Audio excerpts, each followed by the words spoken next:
Hi, my name is Liam McGurl, standing outside the Town Hall of Barrington, Rhode Island, located just outside of Providence, Rhode Island. We know Barrington was a small town that was mainly once used for farmland, which prospered greatly over time. But the real question is, what important aspects of the town history led Barrington to where it is today? To answer this, I will ask members of the town what they remember about the town's history growing up here in Barrington. My name is Tom Pizzullo. I did grow up on Oak Avenue, which is just off Maple Avenue. It's a neighborhood of 99% Italian immigrants. At the time of my growing up, my grandfather, grandmother on both sides of the family came from Italy in the late 1800s. On my mother's side, the Pompey side, they came from just south of Rome. And on my father's side, the Pizzullo side, they came from a mountain village north of Naples. And they left Italy because of the poverty and sickness and unemployment. So they decided to come over in the late 1800s, and they did. And they came to Barrington due to the fact they had friends there, and also they heard that there was employment there, both in the textile industry and the brickyard. But when they came over here, of course, they didn't understand a word of English. So they sort of stayed within the community.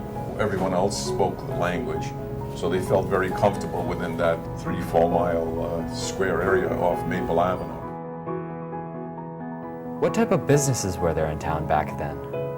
Geez, there might have been 4 or 5 shoemakers, both repairing shoes, and also, if you could, they would build shoes for you.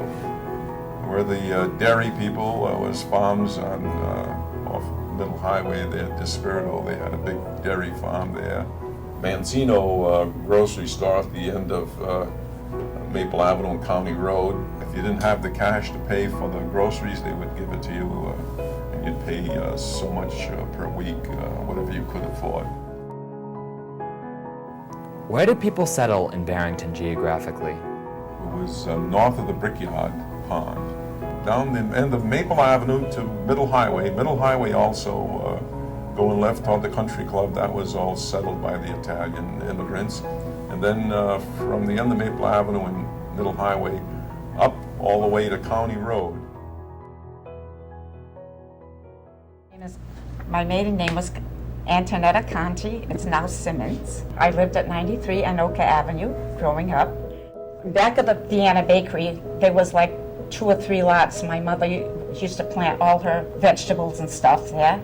And we were allowed to have chickens. And then, of course, there was the brickyard there. And the trains used to come by, and the trains used to deliver it where they had to go. So did you work on Maple Avenue? No, everybody worked at the Rhode Island Lace Works. Our mothers used to take the lace home. They did homework, and they used to fold the lace and then send it back to the factory. And the ladies used to card it and whatnot. I worked on the bobbins. We used to give it to the men that were doing on the big machineries to make the lace. And I do remember the ice pond. Years back, they used to make blocks of ice because they say the winters were harsh. And I guess they used to chop the ice and make the blocks, and then they used to put them in some kind of a warehouse. And they used to deliver the ice to the families that had ice boxes. They didn't have refrigerators then. Deep Rock, up on Washington Road. I remember that soda place. I was a little girl. We used to go by there. We used to go mushrooming as kids.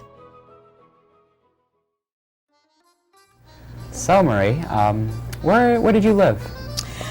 I lived on Despirito Lane. My maiden name was Despirito. My grandfather, Despirito, had a dairy farm on Middle Highway. And so he bought up a lot of land. There is a picture with my father and his 2 brothers and a neighbor in front of the truck.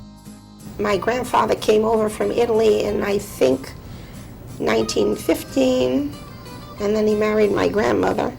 The Despiritos came from Teano. It's on the left side of the boot. And my Conti grandparents came from the right side of the boot.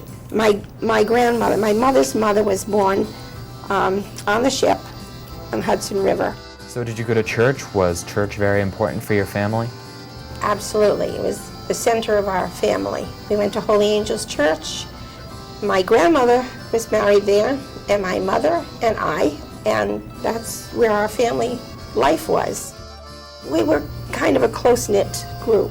We all lived close together, and families grew their own vegetables. They had their livestock, chickens, even a pig. We grew our own food, so we always were fed. You know, we always had music in our family. My grandfather, I'm told, he used to play the accordion in the Italian band. And I've always loved singing. My father told me he was a singer on the radio at one time.